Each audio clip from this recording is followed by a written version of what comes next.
ஆண்டவராய் இயேசு கிறிஸ்துவின் கிருபையுள்ள நாமத்திலே உங்கள் யாவருக்கும் அன்பின் வாழ்த்துக்கள் கூறி இன்றைய தியானத்திற்கு உங்களை தயவோடு அழைக்கிறோம். இன்றைய தியான பகுதி சங்கீதங்களின் புஸ்தகம் 148 சங்கீதம். சங்கீதம் 148 1 முதல் 14 வசனங்கள். சங்கீதம் 148 1 முதல் 14 வசனங்கள். தியான வசனம் 84 சங்கீதம் 3 வசனம். சங்கீதம் 84 3. என் ராஜாவும் என் தேவனுமாகிய சேனைகளின் கர்த்தாவே, உம்முடைய பீடங்கள் அண்டையில் அடைக்கலான் குருவிக்கு வீடும் தகவிலான் குருவிக்கு தன் குஞ்சுகளை வைக்கும் கூடும் கிடைத்ததே. உம்முடைய பீடங்கள் அண்டையில் அடைக்கலான் குருவிக்கு வீடும் தகவிலான் குருவிக்கு தன் குஞ்சுகளை வைக்கும் கூடும் கிடைத்ததே. கிறிஸ்துவுக்குள் என் அன்பான சகோதர சகோதரிகளே, ஆண்டவருடைய பிள்ளைகளே, இந்த நாளிலே மறுபடியும் உங்களை வாழ்த்தி நாம் தியானத்திற்கு நேராக கடந்து செல்வோம். கடந்த 2 நாட்களாக அடைக்கலான் குருவி, அந்த அடைக்கலான் குருவியின் மூலமாக சில காரியங்களை ஆண்டவர் நமக்கு கற்றுக் கொடுத்தார். கவலையற்ற அடைக்கலான் குருவிகள், விசுவாசிகளான அடைக்கலான் குருவிகள். இன்று நாம் தொடர்ந்து தியானிக்கின்ற ஒரு காரியம், தேவனை பாடி துதிக்கும் குருவிகள். தேவனை பாடி துதித்து ஜெபிக்கின்ற குருவிகள்.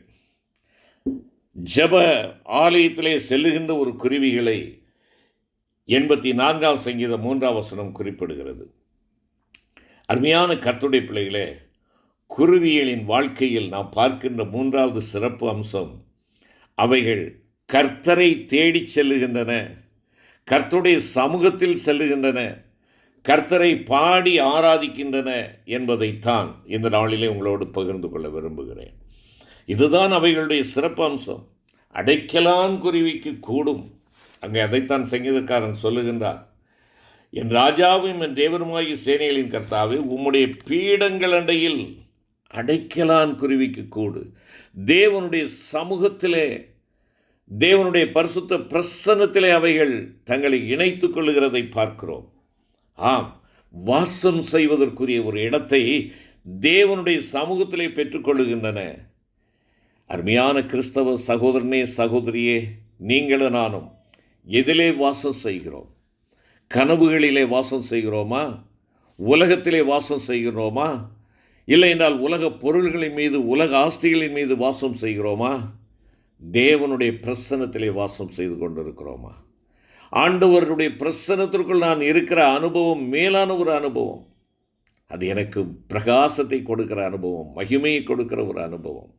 மோசே ஆண்டவருடைய சமூகத்திலே இரவு பகல் 40 நாள் இருந்து வந்தான். அவனுடைய முகம் யாராலும் பார்க்கக்கூடியாத அளவுக்கு பிரகாசமாக இருந்தது. நீங்களும் நானும் இவ்விதமான சாட்சியுள்ள ஒரு வாழ்க்கை வாழ ஆண்டவருடைய சமூகத்தை தேடுகிறவர்களாக இருக்கிறோமா? ஆண்டவருடைய சமூகத்தை தேடும் சிட்டுக்குருவிகள், ஆண்டவருடைய சமூகத்தை தேடுகின்ற இந்த அடைக்கலான் குருவிகள், என்ன மேன்மையான ஒரு ஆசீர்வாதம்! அவைகள் அங்கே வாசம் பண்ணுகின்றன. நீ ஆண்டவருடைய சமூகத்திலே வருகின்ற பொழுது, அவருடைய பிரசன்னத்திலே வாழுகின்ற பொழுது கிடைக்கிற ஒரு காரியம் என 5வது வசனத்திலே சொல்லுகிறார், பலனை பெற்றுக்கொள்ளுகின்றன. வல்லமையை, தேவனுடைய சமூகத்திலே வல்லமையை பெற்றுக்கொள்ளுகிறது குருவி. வல்லமையை பெற்றுக்கொள்ளுகிறோம். அது மாத்திரமல்ல, 7வது வசனத்திலே நான் பார்க்கின்ற பொழுது அங்கே பலத்தின் மேல் பலம் அடைந்து ஒரு வளர்ச்சி, ஒரு முன்னேற்றம், ஒரு மேலோங்கிய ஒரு வாழ்க்கை. என்னை கேட்டுக்கொண்டிருக்கிற அருமையான கர்த்தருடைய பிள்ளையே, சிட்டுக்குருவிகள் கற்றுக் கொடுக்கின்ற காரியம், இந்த அடைக்கலான் குருவிகள் நம்மை ஆண்டவரிடமாய் வழிநடத்துகின்ற சத்தியமாக எடுத்து நாம் ஆண்டவருக்கு பின்பற்றுகிறவர்களாய் காணப்படுவோம். ஆம், அவரை பாடி துதிக்கின்ற ஒரு அனுபவம், அவருடைய சமூகத்திலே ஜீவிக்கின்ற ஒரு அனுபவம் ஜெப வாழ்க்கையின் ஒரு அம்சமாக இருக்கிறது என்பதை மறந்து போகக்கூடாது. கர்த்தருடைய உறவு கொள்ளுகிற பிள்ளையால் தான் கர்த்தரை பாடி துதிக்க முடியும். குருவிகளை கவனித்து பாருங்கள். அவைகள் அதிகாலையில் பாடி கர்த்தரை துதித்து மகிமைப்படுத்துகின்றன. தன்னை உண்டாக்கியவரை, தன்னை பாதுகாத்து நடத்துபவரை நன்றியோடு நினைவு கூர்ந்து அவைகள் அவரை பாடி துதிக்கின்றன. பிரியமான சகோதரனே சகோதரி, அன்பான கர்த்தருடைய பிள்ளைகளே, நீங்களும் நானும் ஆண்டவரை துதித்து பாட வேண்டும். ஆண்டவரை மகிமைப்படுத்த வேண்டும். ஆண்டவர் அதை விரும்பி நிற்கிறார். ஸ்தோத்திர பலியிடுகிறவன் என்னை மகிமைப்படுத்துகிறான் என்பதுதான் ஆண்டவருடைய வார்த்தை. துதித்தல் விசுவாசியினுடைய வாழ்க்கையில் ஒரு வல்லமையான ஆயுதம் என்பதை மறந்து போகக்கூடாது. துதியினாலே எரிகோ கோட்டை விழுந்தது என்று பார்க்கிறோம். உன்னுடைய விசுவாச வாழ்க்கையில் சிறகடித்து செல்ல முடியாது அநேக காரியங்கள் உனக்கு முன்பாக கோட்டையாக நின்று மறைத்து கொண்டிருக்கிறதோ, உன் ஆண்டவரை துதித்து கொண்டே இரு. கோட்டை கொத்தளங்களாக உள்ளவைகள் எல்லாம் தவிடுபடியாகிவிடும். அம்மோன் புத்திரர், மோவாபியர், சேயீர் மலை தேசத்தார் ஆகியோர் யூதா தேசத்து மக்களுக்கும் யோசபாத்துக்கு விரோதமாய் வந்தபோது யோசபாத் தன்னுடைய சேனைகளுக்கு முன்பாக பாடகரை நிறுத்தி தேவனை துதிக்கும்படியாக ஏற்படுத்தினான். கர்த்தரை துதியுங்கள், அவர் கிருபை என்றும் உள்ளது என்று சொல்லி பாடினார்கள்.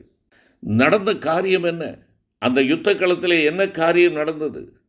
அருமையான கர்த்தருடைய பிள்ளைகளே, எதிரிகள் ஒருவரோடு ஒருவர் விரோதமாய் எழும்பவும் ஒருவருக்கொருவர் வெட்டுண்டு விழவும் கர்த்தர் உண்டு பண்ணினார் என்பதாக நாம் அங்கே பார்க்கிறோம். கொல்லும்படியாய் வந்தவர்கள் கொல்லப்பட்டார்கள், கொள்ளையடிக்கும்படியாய் வந்தவர்கள் கொள்ளையடிக்கப்பட்டார்கள். துதிக்கும் கூட்டத்தாருக்கு வெற்றி உண்டு.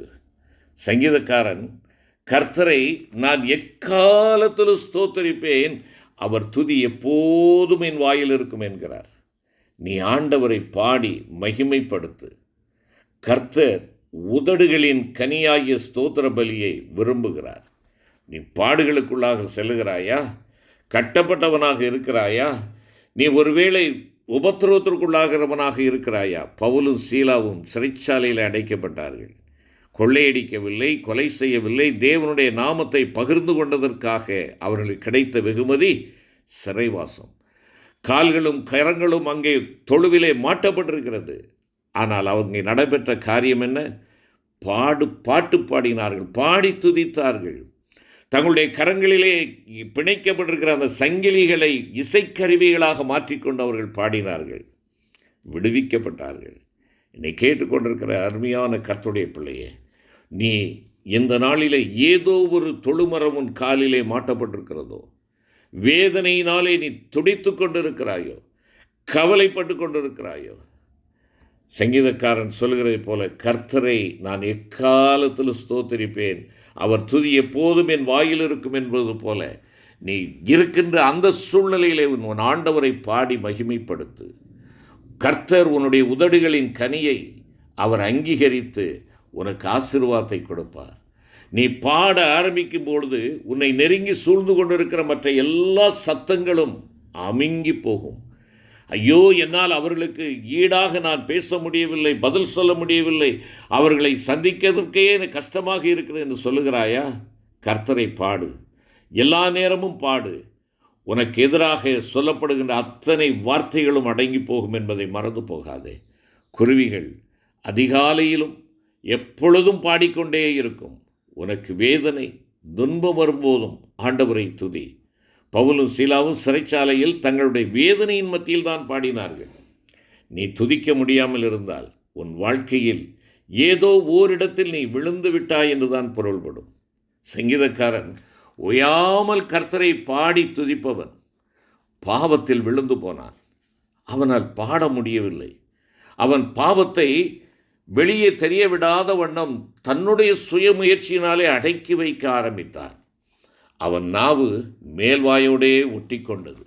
இதைத்தான் 32ஆம் சங்கீதத்திலே நாம் பார்க்கிறோம்.